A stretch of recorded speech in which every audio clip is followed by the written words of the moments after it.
परम पूज्य निर्यापक श्रमण जी के पावन चरणों में नमोस्तु। पूज्य छुल्लकत्रय जी के पुनीत चरणों में इच्छामि।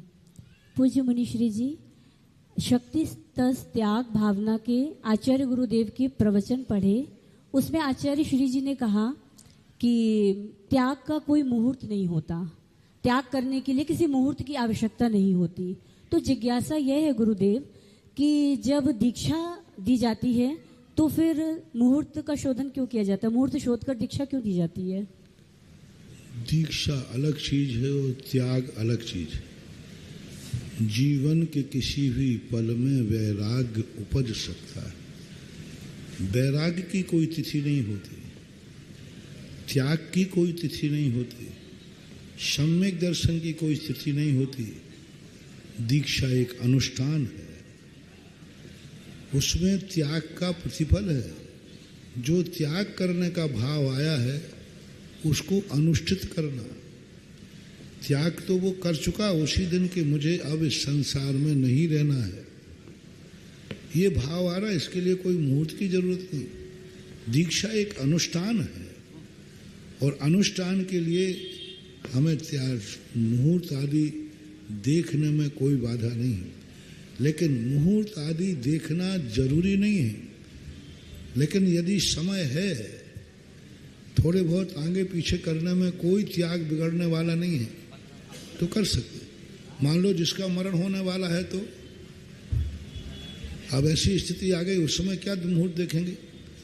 एक बार सम्मेद शिखर के अंदर एक घटना घटी।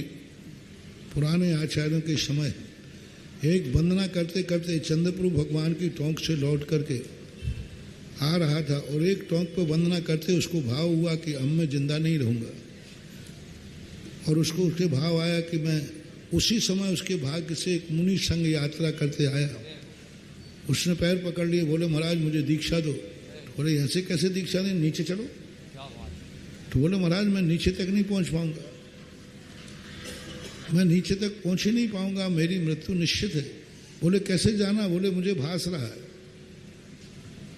अब महाराज कि भैया मैं वंदना कर रहा हूं, तू वंदना कर रहा है, कोई तकलीफ हो रही क्या? हार्ट में पेन हो रहा है क्या? क्या हो रहा है? बोले कुछ नहीं हो रहा, बस मेरी उम्र खत्म हो गई। महाराज ने देखा तो वो भी निमित्त को जानते थे, उनको भी लगा कि बात सही है। अब वंदना करते करते अब पिछी कहाँ से लाएं? तो अपनी ही पिछी में से पिछी आधी निकाली और उसको वहीं मिट्टी से उठा करके उसके संस्कार किए और वहीं उसको दीक्षा दी, पिछी दी, अपना कमंडल दिया और वो आसन लगा के बैठा और चला गया।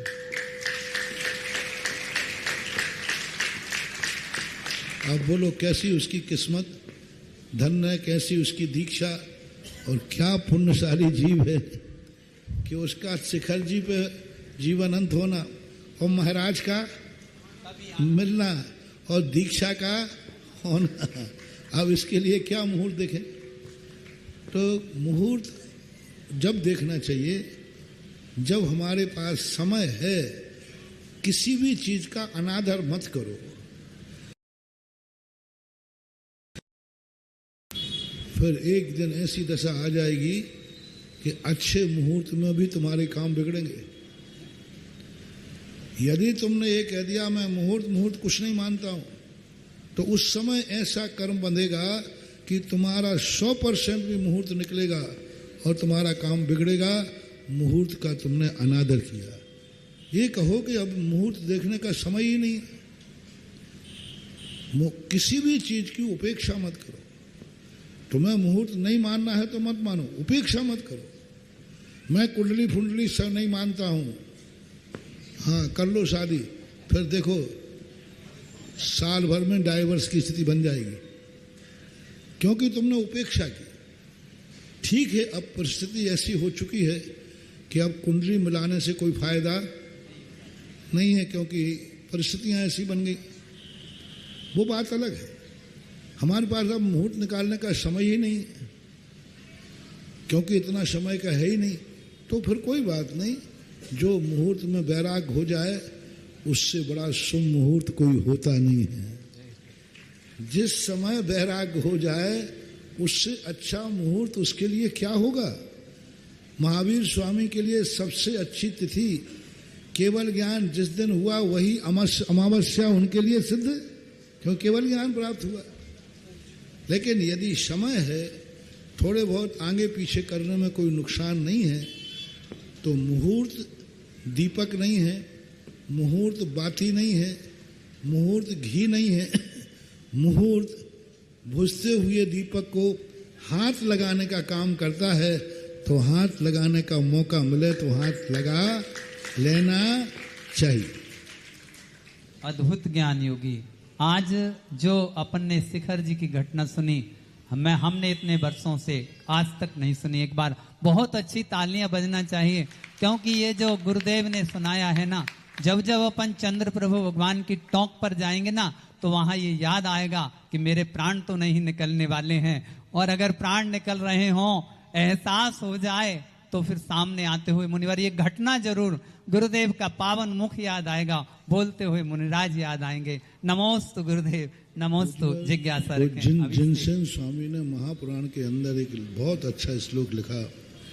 उन्होंने कहा कि जिनके पास समय है और वो शुभ लग्न शुभ मुहूर्त को देखे बिना यदि दीक्षा देते हैं तो वे अनंत संसारी हैं।